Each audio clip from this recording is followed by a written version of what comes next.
ఆ హ్మ్. వీడియోలు కూడా బయటకొచ్చాయి. హ్మ్. అంత క్లోజ్ రిలేషను ఎట్లా ఏర్పడిందసలు? పెళ్లి అంటే, పెళ్లి గురించి నేను ఎత్తలే ఫస్ట్ ఆఫ్ ఆల్. హ్మ్. తను నన్ను ఫోర్స్ చేస్తాడు మ్యారేజ్ చేసుకుందాం అని జెప్పని. హ్మ్. సో, ఆ మాటలకి చేసుకుంటే ఇలా ఉంటది. మీ పేరెంట్స్‌ని కూడా మనం తెచ్చుకొని చూసుకుందాము. ఒక మంచి లైఫ్ అనేది ఉంటది నీకు. ఇప్పుడు నువ్వు నాతో వచ్చేసావు ఇలాగా. ఇప్పుడు నువ్వు బయటికెళ్ళగానే తలెత్తుకొని తిరగలేవు. హ్మ్. నీకు సూసైడ్ చేసుకొని చచ్చిపోవడం తప్ప వేరే ఛాన్స్ లేదు అని చెప్పని అన్నాననమాట. పెళ్ళికనైతే ఫోర్స్ చేసి మరీ ఒప్పించాడు. అలాగే ఆ అంటే ఫోర్సింగ్‌తోనే మీరు మ్యారేజ్ కూడా చేసుకున్నాం. ఇష్టపడే చేసుకున్నారని చెప్పి అతను చెప్పిన పరిస్థితి కదా! ఇష్టపడి అంటే కొంచెం ఇష్టముంది. హ్మ్. కొంచెం బలవంతం ఏం ఉంది. చెప్పి పెళ్లి చేసుకున్నారు? అంటే భారీగా ఉండాలని చెప్పి పెళ్లి చేసుకున్నారా? లేదంటే ఒక అఘోరిగా మీరు కూడా మారిపోయి అతనితో పాటు దేశవ్యాప్తంగా పుణ్యక్షేత్రాలు తిరగాలని చెప్పి పెళ్లి చేసుకున్నారు? ఏం చెప్పి చేసుకున్నారు? భార్యగా ఉండాలని చెప్పే చేసుకున్నాడు. హ్మ్. అఘోరీగా మారుస్తా అది ఇది అని ఏం చెప్పలే నాకు. హ్మ్. భార్యగానే యాక్సెప్ట్ చేస్తా నిన్ను నేను అని చెప్పానను. హ్మ్. మీరెట్లా ఊహించుకున్నారు భవిష్యత్తు? అతనిది ఒక యాహ్! తను చెప్పిన మాటలు ఒక సైడ్ అయితే, హ్మ్. ఇంకోటి నేనేమనుకున్నా అంటే, ఓకే. తినకి చిన్నప్పటి నుంచి ఎవరు లేరు. ఫ్యామిలీలో పెరిగిన మనిషి కాదు. హ్మ్. ఓకే. నేను ఒక లైఫ్ ఇద్దాము అని చెప్పని ఆ థాట్‌లో ఆలోచించాను. ఎందుకంటే తను చెప్పిన మాటల్ని బట్టి నేను థింక్ చేశాను. అలాగని చెప్పి ఓకే. పిల్లలంటావా దత్తత తీసుకొని పెంచుకోవచ్చు. ఆ పాయింట్‌లో హ్మ్. ఆలోచించి అంత దూరం వెళ్ళడం జరిగింది. హ్మ్. యాస్ ఇట్ ఈజ్ నేను మోసపోయాను అంతే.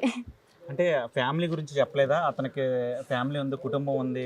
ఈ అఘోరి వచ్చి అదంతా బయటకొచ్చిన తర్వాత వీడియోలన్నీ బయటకొచ్చినప్పుడు వాళ్ళు కూడా మాట్లాడిన పరిస్థితి. హ్మ్. మీకు ఆ విషయాలన్నీ చెప్పలేదా ఫ్యామిలీ గురించి? అదంతా ఎప్పుడు తెలిసిందంటే నేను తనతో వెళ్ళిపోయాను కదా! హ్మ్. Second time. అప్పుడు తెలిసింది నాకు. హ్మ్. ఫ్యామిలీ ఉంది అది ఇది అని చెప్పి. ఫ్యామిలీ దగ్గర కూడా తీసుకెళ్ళాడు, చూపించాడు గూడా. హ్మ్. వాళ్ళ ఫ్యామిలీ గూడా యాక్సెప్ట్ చేశారు. హ్మ్. ఇలా పెళ్లి చేసుకుంటాము అది ఇది అంటే. అంటే ఇప్పుడు మీలో ఆ మార్పు ఎందుకొచ్చిందంటే నేనైతే వాళ్ళ ఫ్యామిలీనైతే ఏమననండి. తప్పు హ్మ్. చేసింది తినైతే వాళ్ళ ఫ్యామిలీని నేను ఎందుకనాలి? అంతే గదా! హ్మ్. వాళ్ళ ఫ్యామిలీ గురించయితే నేను మాట్లాడను. అంటే మార్పు ఎందుకొచ్చిందంటే పూర్తిగా అప్పుడు మీరిద్దరూ కలిసి ఆ పుణ్యక్షేత్రాలకు వెళ్ళినప్పుడు దేశవ్యాప్తంగా మీరు అప్పుడు వచ్చినటువంటి వీడియోలు అవన్నీ చూసి అందరూ కూడా వీళ్ళింకా ఖచ్చితంగా కలిసే ఉంటారు. పెళ్లి చేసుకున్నారు. జీవితాంతం కలిసే ఉంటారని ఒక చర్చ కూడా నడిచింది. కానీ కొద్ది రోజులకే ఆ బంధం విడిపోవటానికి ఏం కారణం? ఏమైనా గొడవ అయిందా? లేకపోతే ఏం చేశారు? అలాంటివి ఏం లేవండి. తన గురించి నిజాలు తెలిసి నేను రియలైజ్ అయ్యాను అంతే. కర్మ అనేది ఎవరైనా అనుభవించాల్సిందే. అలాగే నా కర్మ ఆ టైంలో వచ్చింది. నేను అనుభవించాను. ఇప్పుడు బయటపడ్డాను. హ్మ్. అంతే. ఎలాంటి నిజాలు తెలిసినాయి మీకు అంటే అతని గురించి? తనకేదో 3 పెళ్ళిళ్ళయినాయి అని హ్మ్. చెప్పని, హ్మ్. అలాగే సెక్సువల్ హారాస్మెంట్ చేశా అని చెప్పని, హ్మ్. తనకి ఆ పార్ట్ అనేది డ్యామేజ్ అవ్వడం వల్ల ఆపరేషన్ చేయించుకొని ఈ రూపంలో అంటే ఈ వేషంలో బయటికొచ్చి ఇలాగా పేరు తెచ్చుకున్నాడు అని చెప్పని అలాంటి నిజాలు తెలిసినాయి. హ్మ్. సో, అంటప్పుడు ఒక ఆడపిల్లని అంత ఇదిగా చేసినప్పుడు నేను ఒక ఆడపిల్లని. ఒక ఆడపిల్ల గురించి ఆలోచించాను కాబట్టి, నన్ను గూడా రేపొద్దున అంతే చేయొచ్చు గదా! హ్మ్. సో, అందుకని జెప్పి అంటే మీ ఇంటికొచ్చి ఇప్పుడు అతను స్టోరీ అంతా చెప్పినప్పుడు, ఈ హ్మ్. ఎపిసోడ్‌లు చెప్పి ఫ్యామిలీ గురించే చెప్పలేదు సరిగ్గా. అవును. మొదట పెళ్లయిందని చెప్పి ఆ భార్య ఉందని చెప్పి ఆ విషయాలు చెప్పాడా మీకేమన్నా? అహా! లేదు. చెప్పలేదు. మ్యారేజ్ అయింది అది ఇది ఏజ్ గూడా నాకు రాంగే చెప్పాడు. హ్మ్. ఏంటి పోలీసులు చెప్పారు 38 ఏమో అంట అతనికి. నాకు హ్మ్. 27 అని జెప్పాడు. హ్మ్. యాహ్! అంటే అఘోరికి ఏజ్ దాయాల్సిన అవసరం ఏముందంటే మిమ్మల్ని అట్రాక్షన్ చేసుకోవడం కోసం అట్లా చెప్పుంటాడా? మేబీ అంతే గదా! మరి. ఇక్కడ హ్మ్. లైవ్‌లో చూస్తున్నట్టయితే అంతే. హ్మ్. అసల నిజమైన ప్రేమ ఓకే. నన్ను నిజంగా చూసుకోవాలి అనుకున్నాను అనుకోండి. తన గురించి హ్మ్. నిజాలన్నీ చెప్పాలి. తన ఏజ్ చెప్పాలి. హ్మ్. దాచిపెట్టాల్సినంత అవసరం ఏంటి? అంతే గదా! నిజం తెలిస్తే అలాంటి నిజాలు చెప్తే ఎవరైనా ఎళ్తారా? హ్మ్. లేదు కదా! అందుకే దాచుకున్నాడు. అతను జైలు నుంచి బయటకొచ్చిన తర్వాత హ్మ్. నేరుగా వర్షిని దగ్గరికెళ్తారని ప్రచారం జరిగింది. అంటే మిమ్మల్ని కాంటాక్ట్ అవ్వడం గాని, మీ దగ్గరికి రావడానికి ప్రయత్నించడం గాని, లేదా మీ కుటుంబ సభ్యులతో మాట్లాడటం గాని అట్లాంటిది ఏమన్నా మీ దగ్గరికి చేరే ప్రయత్నం ఏమైనా చేసాడా? అంత ధైర్యం అయితే చేయలేదులెండి. హ్మ్. నా దగ్గరికైతే ఏం రాలేదు. హ్మ్. ఎలాంటి కాంటాక్ట్ లేదు. అసలు జైలు నుంచి బయటకొచ్చిన తర్వాత అసలు కాంటాక్ట్ ఏమి లేదా లేదు. మీతో? హ్మ్. కాంటాక్ట్ అనేదే లేదు. హ్మ్. మీకేమనిపించిందంటే మీరు ఇష్టపడే చేసుకున్న అంటే కొంచెం ఇష్టం అని చెప్పారు. హ్మ్. ఇష్టపడి చేసుకున్న తర్వాత ఒకసారి మాట్లాడదాము, నచ్చజెప్పి ఇదొద్దని చెప్దాము అనే ప్రయత్నం ఏమైనా చేసారా?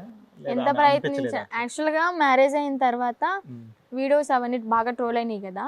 నాకు యాక్చువల్‌గా మొబైలే ఇయ్యలేదు. ఆ! యూట్యూబ్ ఓపెన్ చేయొద్దు. మనం ఒక 1 వీక్ బంద్ చేద్దాం. ఆ! అప్పుడు కొంచెం కూల్ అవుతది బయట. హ్మ్. అప్పుడు మనం ప్రశాంతంగా తిరగొచ్చు అని చెప్పి. నాకు అసలు ఫోనే ఇచ్చేవాడు గాదు. హ్మ్. అంటప్పుడు నేను ఎలాగా ఇదవుతాను? అంటే ఏం ప్లాన్ చేసుకున్నారు? మీ ఇద్దరు పెళ్లి చేసుకున్న తర్వాత ఏం ప్లాన్ చేసుకున్నారు? అంటే ఎట్లా ఉందాము, ఇలా పలానా చోట ఉందాము, ఇలా చేద్దాం, ఇలా చేద్దాం, ఏమైనా ప్లాన్ చేసుకున్నారా? ప్లానింగ్ అయితే ఉంది. అదే కండువల మ్యారేజ్ చేసుకున్నాం కదా, అక్కడే ఒక 15 km డిస్టెన్స్లో ఒక ల్యాండ్ ఉందన్నమాట. అక్కడ ఆశ్రమం కట్టి అక్కడ ఉందాము అని చెప్పని అరేంజ్ అంత డబ్బు చేశాను. ఉందా అతని దగ్గర? అంత డబ్బు ఉందా చెప్పాడు? ఇంత డబ్బు ఉందా అంటే ఫోన్ చేస్తే, చిటికలో ఫోన్ చేస్తే ఇలా పడతాయి అని చెప్పని అంటాడు. అలా.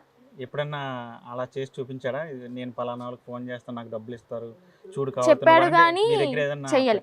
చేయలేదా? చెప్పాడు కానీ చెయ్యలే. అంటే రీసెంట్గా కూడా అతను మాట్లాడినప్పుడు ఒక ఇంటర్వ్యూలో ఆ వర్షిని నీ గురించి ఏం చెప్తుంటే అవి ఎవరో నాకు తెలియదు అని మాట్లాడేది. తెలియకుండానే ఇంత కథ నడిపాడా?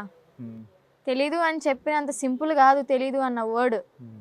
అది తనకి తెలియాలి, ఎందుకంటే తను తప్పు చేశాడు కాబట్టి తెలీదు అని చెప్తున్నాడు. నేను తప్పు చేశాను కానీ నేను రియలైజ్ అయ్యాను, కానీ నేను ధైర్యంగా మాట్లాడుతున్నా కదా, అలాగే మాట్లాడాలి తను కూడా. అలాంటప్పుడు తనకిలాగా మాస్కులు పెట్టుకుని, స్పెట్స్ పెట్టుకుని, క్యాప్ పెట్టుకుని అయితే రాలేదే. నా ఫేస్ అనేది ఓపెన్గా చూపిస్తున్నా.